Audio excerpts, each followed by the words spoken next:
Welcome students, I am Vinita Gaur, your social science educator. Today I am back with yet another video on class 6th history chapter 6, new questions and ideas. In this video we will learn about Upanishads and Jainism.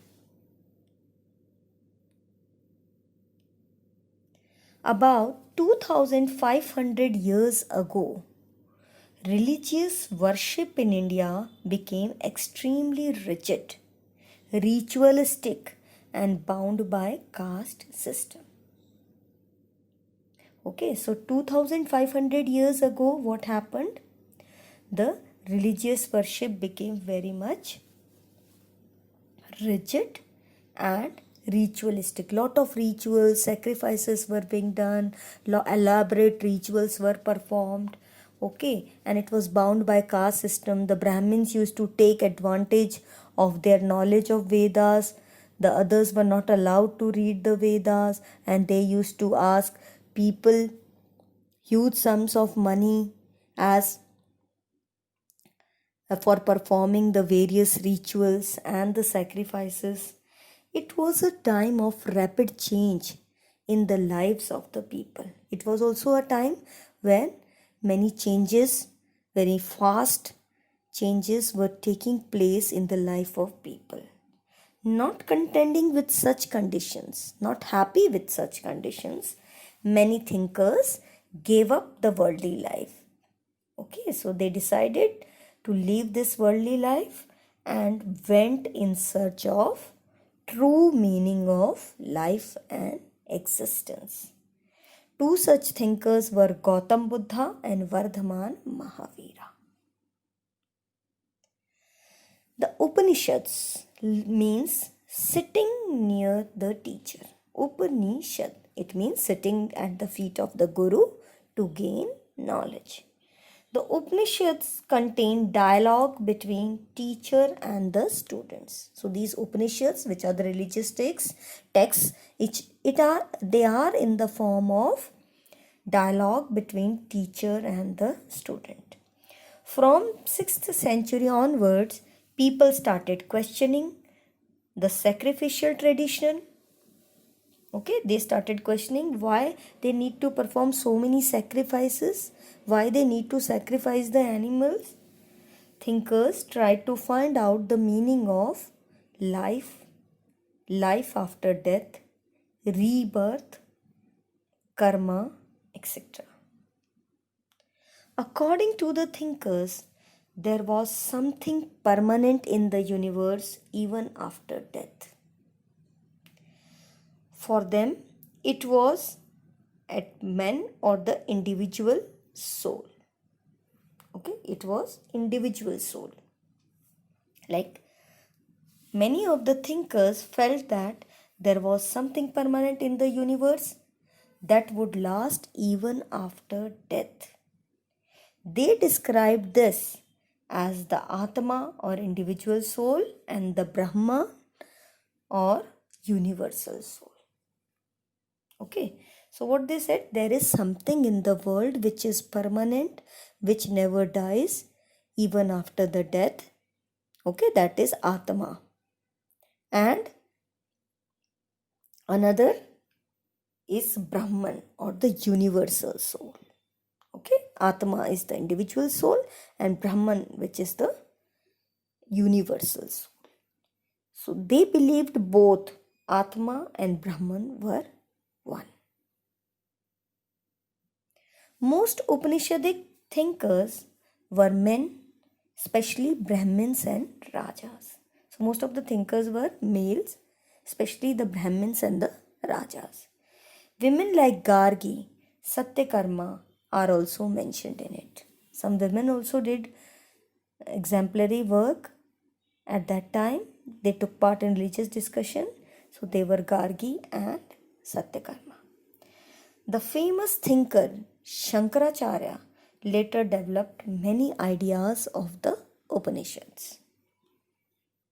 According to Jain tradition, now Jainism.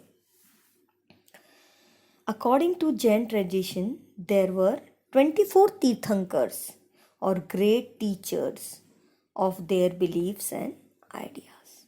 So among the Jains believe that there were 24 thinkers or spiritual teachers, okay, of their beliefs and ideas. Vardhaman Mahavira was the 24th Tirthankar and a contemporary of Gautam Buddha. That means he also lived at the same time when Gautam Buddha was there. He was born in Vaishali near Bihar around 568 BC. He was a Kshatriya prince of the Lichavis. He was a Kshatriya prince of Lichavi clan. Vardhaman Mahavira renounced his home at the age of 30 and became a wandering ascetic. So he left his home, his family, okay, at the age of 30. When he was 30 years old, he gave up worldly life. He left his home as well as his family and went in search of knowledge and became a wandering ascetic. After 12 years of hard struggle and meditation, he attained enlightenment. He attained true knowledge. Now, doctrines of Jainism. There are 5 doctrines of Jainism. Ahimsa, non-violence. They believe in ahimsa or non-violence, non-injury, non-killing anyone. Satya, truth. Astya, no stealing. Parigraha, no acquiring property. They do not believe in acquiring property. Brahmacharya, observing chastity, purity. The concept of ahimsa or non-injury was central to the teachings of Mahavira. It was the main part of teaching of Mahavira. Prakrit was used by Mahavira and his followers, which made it easier for the common people to understand their teachings. So, Mahavira and his followers, they used to teach in Prakrit language, which was the language of the common people, so that the common people could easily understand it. Otherwise, in Hinduism, the Vedas and all religious texts, they were in Sanskrit language, which only the Brahmins could understand. So now he decided to teach people in the local language of the people, so that they can understand. His followers led a simple life and they were known as Jainas.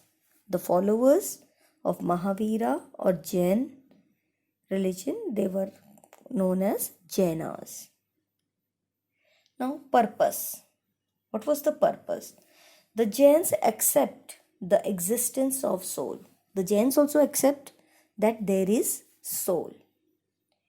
The main purpose of Mahavira's teachings is the attainment of salvation by freeing the soul from its earthly bondage. What is the main purpose of Mahavira's teachings? Attainment of salvation.